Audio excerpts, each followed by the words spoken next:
Hey everybody, it's Tina Martin. For this video, tutorial video, I wanted to begin with drawing your pet. And I don't have a grid, which is a broken down number of squares that helps enable us to draw an image easier. So I want to go ahead and show you how to utilize your photo and the same size square to break your picture down into parts and use shapes and direction to get your drawing correct. From here, I'm going to convert this into a colored pencil. So right now I have a black and white photo so you can see the values easier. Sometimes that's better to do if you're not getting your values right, no matter whether you're painting using colored pencil, black and white, whatever it is you're doing. Sometimes it's better to have an image in black and white because color can trick our eye. So I'm going to start with this drawing here. And the first thing I'm going to do is look around the paper and see what negative space, the space that surrounds my dog Charlie's face, is called negative space, and how that space relates to the four corners of the paper and the middle of the paper. So right now I'm going to look at my picture and I'm going to say this is the middle. So you can, even if you're not sure, you even fold your picture in half. If you're not good at eyeing it up, okay, that'll help too, as long as it doesn't really interfere. Because sometimes when you put folding things, it interferes. So yeah, there's your middle. And then right about here is your middle. So I didn't crease that too hard. All right, so that'll give you a little bit of an indicator there. And I'm gonna line this up with a square that I made that's 8 by 8.5 by 11, just like this computer paper. And I'm going to make those same marks.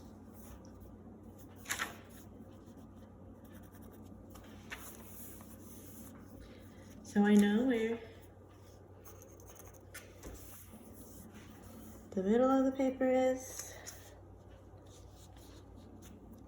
and how to compare it to that paper. So now I've got 4 marks, just to give me a little bit of a guide and help me out. So what I'm gonna notice is that from this part of the paper here, which is almost just below the middle, I'm gonna make that mark. And then this part of the head is at the halfway point, and then it leads you to a little bit more. So now I have this negative space happening where the ear is. Now you always want to draw your picture out so you can make mistakes. If you're doing this on canvas and you want to draw on the canvas, the paint will cover up a lot of the mistakes, but sometimes when you have a lot of erase marks and things like that, some of the lines can confuse you. So from here, I'm going to do what I call invisible trace. So I'm going to, if you can see me there, draw in the air, and my hand will want to make that same motion. That's what we call muscle memory in the sports world, science too. And then we have a little bump here for his head. I might have made that a little too big. And we have some neck, and it comes to here. So I gotta watch what I'm doing here, making some adjustments as I go along. Learning to draw and drawing is all about correcting mistakes. So it's better to go ahead and get something down on your paper and then fix it.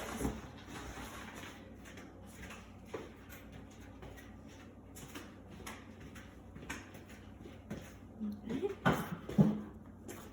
We got this, and this is just general right now. All right, I can see he's got a little bit of a muscle right here above his head. From here, I'm going to begin looking at this part of his head. So I'm going to go ahead and see that it comes almost to the top there. There's another little bump. Now from here, I want to find this direction. So I'm going to do this tracing motion.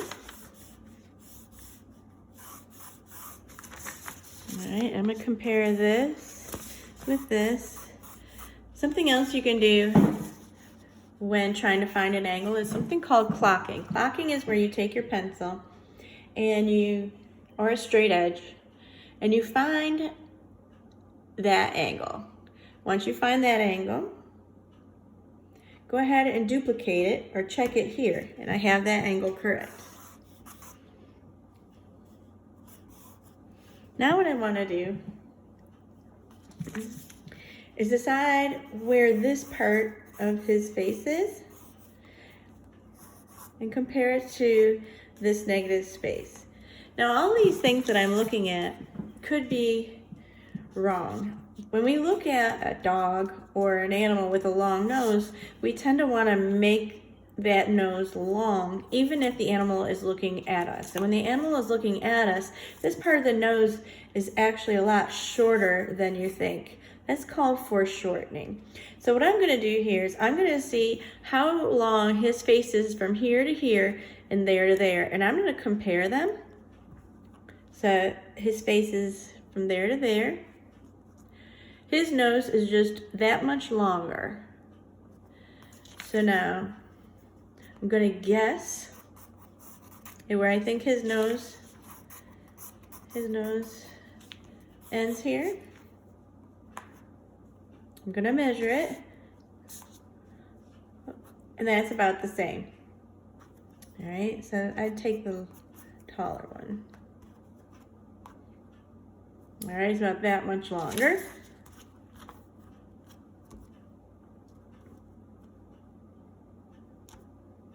Like that much longer. So maybe even a little longer there.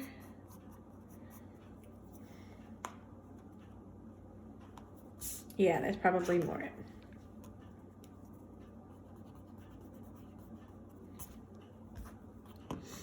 Okay, so from here, I'm going to decide where all these parts happen. So from here, his head comes down, and then there's a part of his ear right here that comes down. And I can tell I have that angle wrong, so I'm gonna clock it. And I do.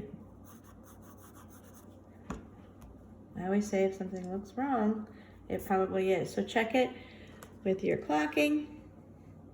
Check it with what I call invisible tracing. We got that muscle memory. And I'm just going to try to follow the shape around. The ear barely touches the side here. And it comes down.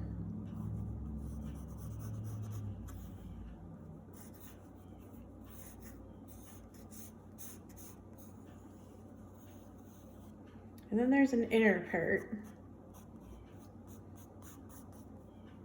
that's going on here as well.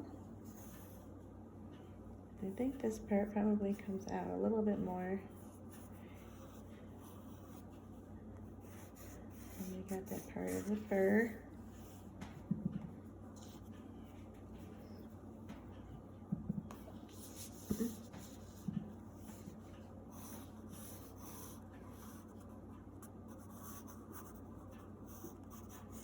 So his ear is bigger than this. I'm seeing what's happening here, which made me have to bring it down too low because I knew it wasn't the right size. So right here, this is a little bit smaller. This comes down.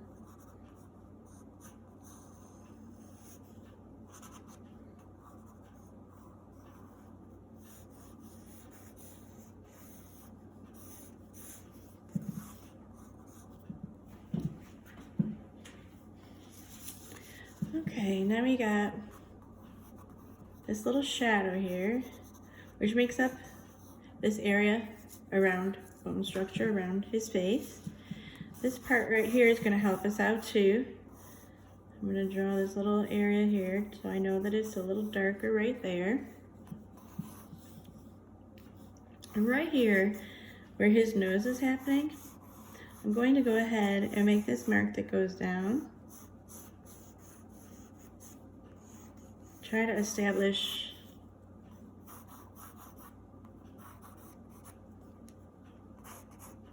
that basic shape before I add the jowls. He's got jowls in him. He's got some boxer in him, so he's got some jowls hanging down there. But I want to make sure this side is the right side. So I'm gonna check this side compared to this side, almost 2.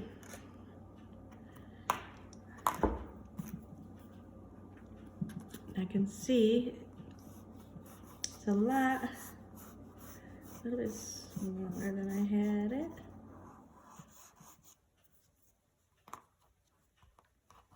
There we go.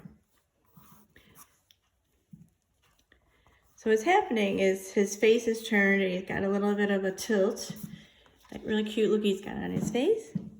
So I was tricked and I thought this was bigger than this. So I just compared the width of this to the width of this to get that. Actually, I compared it here to get that change. So I could even probably make this a little bit bigger as we go on. All right. So I'm still building this.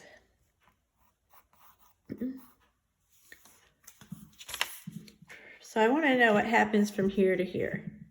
And I'm thinking this is in the middle, but I want to check.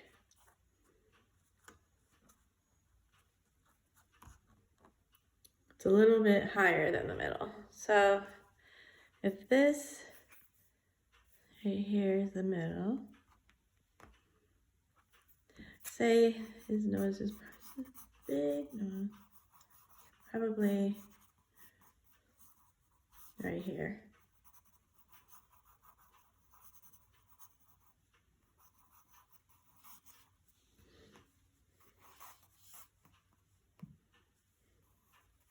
This part comes up and around. His jawline starts right about here. It goes up.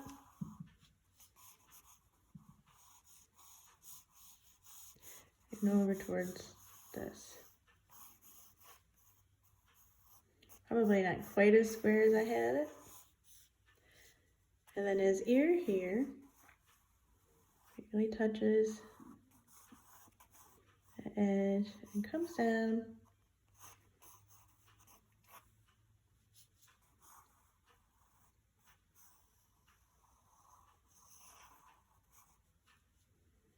And here he's got this little raised area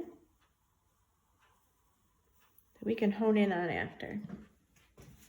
So you can see how I'm putting these shapes together and trying to make sure that I have enough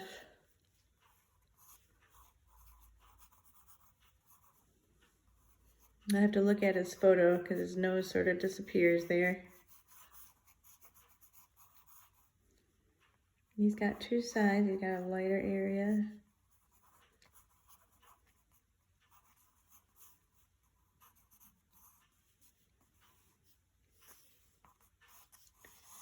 One up here. It's got all this shadow. So now what I'm going to do is I'm going to look at how far away from the side of his face this eye is. So if I'm going to reiterate that line so you can see.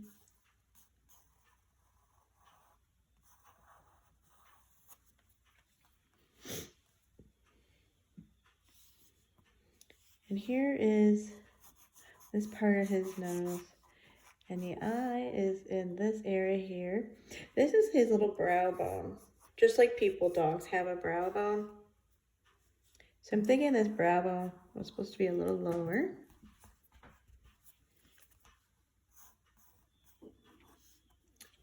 And his eye is just outside of that brow bone.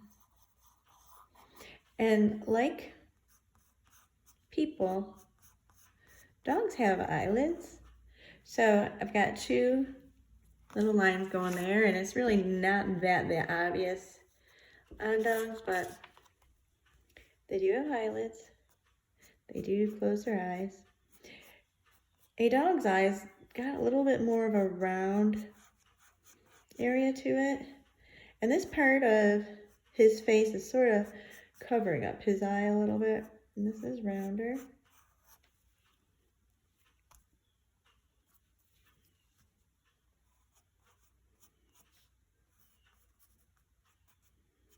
Now I'm looking for that corner, and where that corner is at.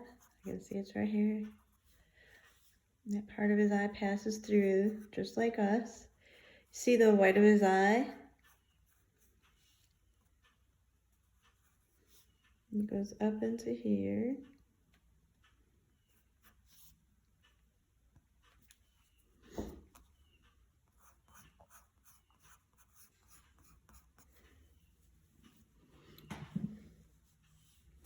All right, so he has all this space here before this. And now on this side, I'm gonna do this here so I get this angle right. I could also clock it. And on this side,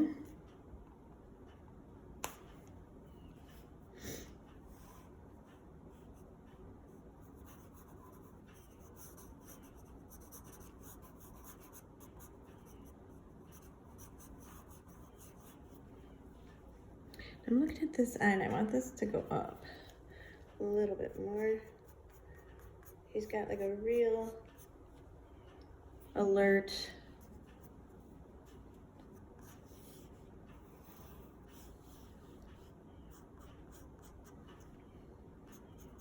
yet these sad expressions that he gives. And then again, the white of the eye is shown.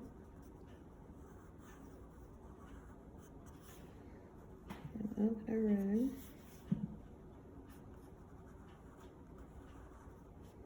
Then a little bit of eyelid, and this is his brow. He's gonna have they have that bony brow as well. So now from here, way down here to his jowl, he's got a couple of rules from the way that his head was turned. And I'm gonna fix this part of his face. So it comes down about this far away. So it could come down just a little bit more. This is rounder. And comes up. And then his face comes across here and goes in. He kind of has a funny jowl. I'm looking at this, makes me laugh because this is what his face does. Alright. This one comes out a little bit different, like a wing almost. Round that a little more.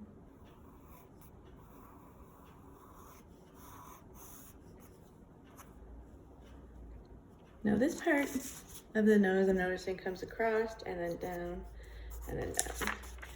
So it went across and then down and then down and around.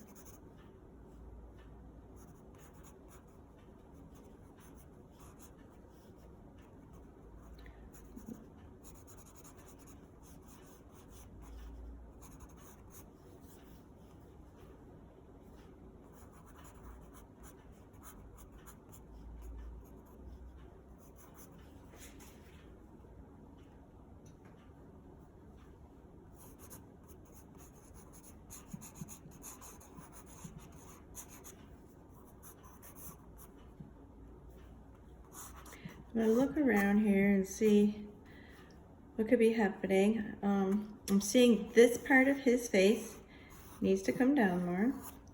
And I'm gonna start problem solving areas. So I'm gonna look around and compare some things. And sometimes it's the shading too. Looking at this versus this. So I could see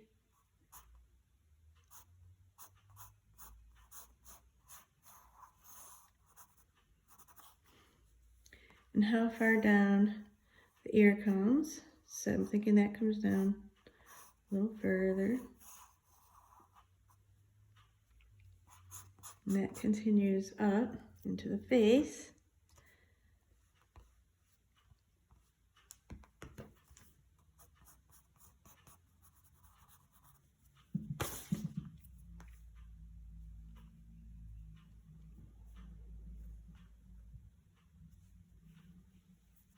feel like this part of his eye is in a different direction. When I look at this, this goes like this, and I didn't have it in that direction.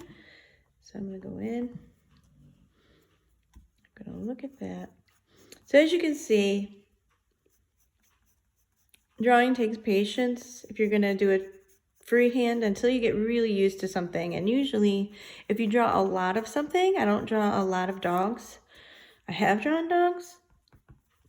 I've painted dogs, but not as often as I draw and paint people and various other things. So the more you draw a certain subject, the better you get at it. So some of these mistakes that I'm making along the way wouldn't be happening as often if I regularly drew that object. I can see here, this line comes down. There's a little bit more than I have here as well. So you can see that part of his eye. All right, now we got a little bit more of a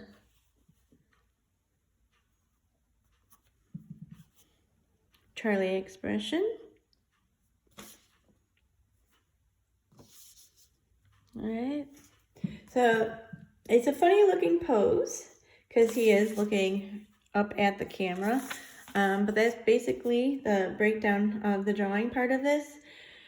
If you are going to make it into a colored pencil, I would take this and transfer it in a window to a new 8x10 piece of paper so that you don't see this drawing underneath your colored pencil, because sometimes it'll show through and sometimes people like that look.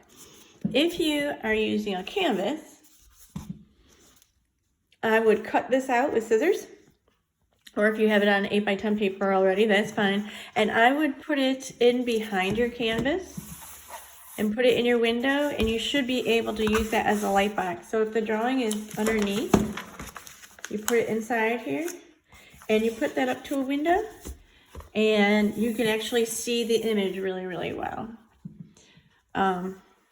So that's what I would do if I were doing that, and I'll go over that when I get to the painting part of this, and I'll also go over the colored pencil. So look for my next video. Bye for now.